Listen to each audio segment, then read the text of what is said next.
All right, sir. If you wouldn't mind being so kind to introduce Yes, yourself. sir. Good afternoon. Pleasure to meet you. Likewise. My name is John Panoski. I'm with the Empire State Aeroscience Museum here. I'm the vice president, and I've been with the museum since approximately 1987. I was primarily involved with the gathering about 7 of the airplanes that you see out at the air park, but we are still a growing museum, and we welcome you here on board today. Well, I appreciate you meeting us here.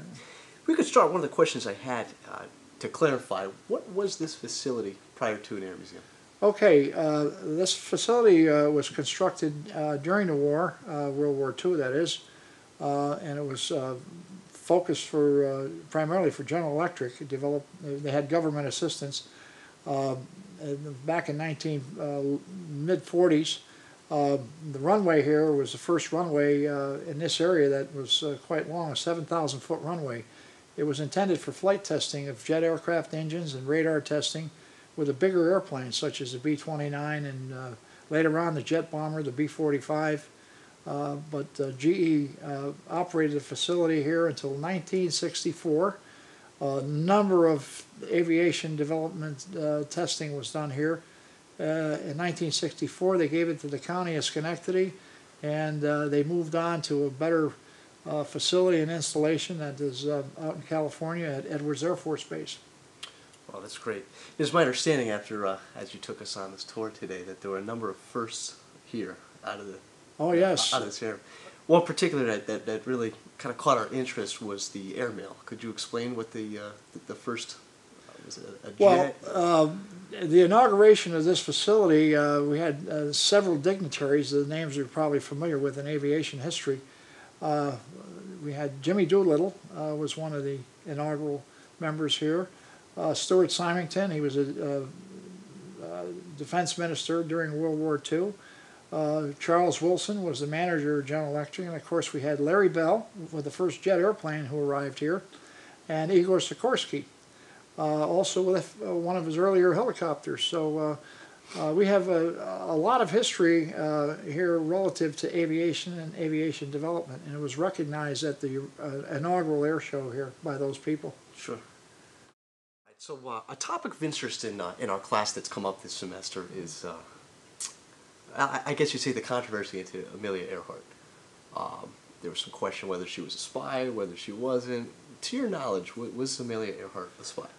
Well, to my knowledge, I think history will prove that she was not a spy, and she, of course, was, worked with a lot of developers with aviation, long distance flying, over water flying. She had several accidents, if you would. One in Honolulu before she took off from Hawaii, trying to set a record from Hawaii, incidentally, which was Ford Island before World War II in 1937, which the Japanese attacked in 1941. Mm-hmm. She attempted to take off from there to go to California to Oakland, and actually crashed the airplane. And she never did complete that, but. She worked in the development of long fuel regulation for aircraft long distance flying, and of course she did have financial backing, and she knew a lot of people. But she was publicly recognized, and that's why I think she was in that position. But I don't think she was a spy. From what they gather. There are several reports that they've seen her in Japan after the war, and that she came back to the States and incognito, but I think that's all facade. Mm-hmm. Okay, all right. And again, another really interesting fact that we came across on your tour that you gave us today is some of the actual original exhibits that have been donated here to the museum, such as the Chinook glider.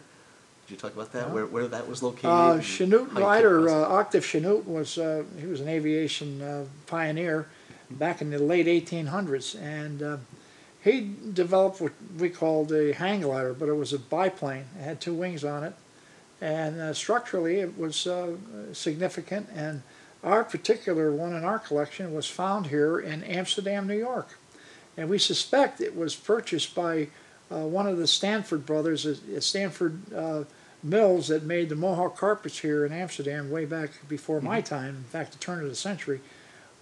probably had that as acquired it as a, a sporting event, if you would. And it was donated to our museum, and it's an original, very, very rare piece of aviation history. Mm-hmm. Well, that's great. And how many airplanes do you have here in the museum? Rough count is 17, I believe. We have a consortium of civil, several home builts, very unique home builts. In fact, we have a Mooney Mite, which is a very rare airplane made by Mooney Manufacturing when they first started out back in the late 40s. It goes right up to the F-14. We have a Grumman F-14, which was state-of-the-art here until recently, and the Navy has since replaced it with the Hornet, with the F-18. But we've got a good consortium, a good collection of jet aircraft, and primarily fighter airplanes, because logistics of movement for the big heavy bombers or transports has been somewhat of a problem and expensive. And it's much simpler to move a jet fighter than it is a bomber, obviously. Sure, sure. So on the topic of the jets that are here on the property, we hear that there is in fact was it a MiG that was actually a Hollywood airplane? Well, no, it was actually, the airplane is a Northrop Grumman, Tiger II. It's an F-5E Echo, as they call it. It was flown by the Navy at Fallon Naval Air Station, which is in Nevada, and it's used by the Navy, or was used by the Navy, as an adversarial airplane. In other words, a dissimilar type airplane. It has the performance of a MiG-21, and they flew dogfighting against the F-14s that came out of Naval Air Station Miramar in San Diego, and they would convene somewhere over 20,000 feet above the Nevada desert and sort of shoot it out against one another. And of course, that airplane, that's where the movie Top Gun was filmed, and that particular airplane that we have was in that movie. And it's painted all black with a red star on the tail, and it was called the MiG-21 by Tom Cruise. Okay. And you'll see that airplane if you see the movie. Oh, that's great. Yeah, why don't we discuss the carrier that you guys are lucky enough to have? Well, we have a reproduction of the aircraft carrier, the Akagi. It's a reproduction of the Akagi. It was made in Japan for the movie Tora Tora Tora at a cost of about $1.2 million. The carrier is very unique. It's one of a kind. As I say, it was made in Japan. It's all metal, no plastic, and it was used in that movie, and you'd swear it was a real thing. The carrier, the original carrier, the Akagi, of course, we were fortunate that none of our carriers were in dock, if you would. They were all out at sea. And the Japanese made three mistakes. They didn't bomb our fuel supply, which they could have crippled our effort to respond. They didn't get our carriers, and they turned tail real quick. And of course, history proves that the American Navy responded, and of course we fought them all the way back to Tokyo.